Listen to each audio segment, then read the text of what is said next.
जय जगन्नाथ बंधुगण आपण मानकु उत्कल प्राइम रे स्वागत। ओडिसा रे थिबा समस्त अंगनवाड़ी कर्मी आशा कर्मी मिनी कर्मी मानक पई आसीगला को बड़ खुशी खबर। सरकार करचंती बड़ घोषणा समस्तंकर बढ़िबाकू जाउची दरमा। सरकार देचंती बड़ अपडेट। चालंतु संपूर्ण अपडेट जानिबा। जदि आज रे वीडियोटी भल लागुची ताहाले वीडियोटी को लाइक करिवे, चैनल को सब्सक्राइब करी पाखरतिया घंटी चिन्ह दबाई ऑल सेट कर रखिबे। बंधुगण 2025 सेप्टेम्बर मासरे ओडिशा सरकार अंगनवाड़ी कर्मी नुआ दरमा वृद्धि घोषणा करिसंती। एही वृद्धि अनुसार अंगनवाड़ी कर्मी माने 10,000 टंका 12,500 टंका मासिक दरमा पाइबाकू जाउचंती। मिनी अंगनवाड़ी कर्मी दरमा 7,250 टंका बढ़ी 8,500 टंका हेबाकू जाउची। सेहीपरि अंगनवाड़ी सहायिका मानकर दरमा 5,000 टंका आरंभ करी 6,500 टंका हेबो। एही वृद्धि 2025 अक्टोबर मासटारू लागू हेबाकू जाउची।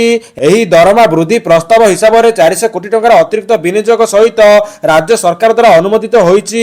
एही वृद्धि आपनक दृष्टि रे एक प्रशंसनीय पदक्षेप जेउंतरे सरकार अंगनवाड़ी कर्मी मानक कार्यस्थल अवस्थार उन्नति करबाकू चेष्टा करूछंती। एथि सहित सरकार आउरी मध्ये बड़ घोषणा करिसंती।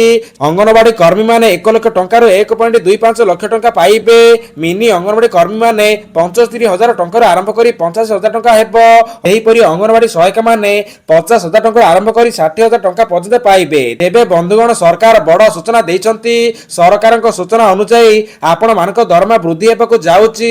जदि तारीख कथा कहिबा ताले अक्टोबर 1 तारीख रु समस्त दरमा वृद्धि हेबो एवं अंगनवाड़ी कर्मी आशा कर्मी सहायक कर्मी माने अधिक दरमा पाइबे। बंधुगण आज वीडियोटी जदि भल लागिची ताहाले वीडियोटी को शेयर करंतु एवं हमर चैनल को सब्सक्राइब करी रखंतु।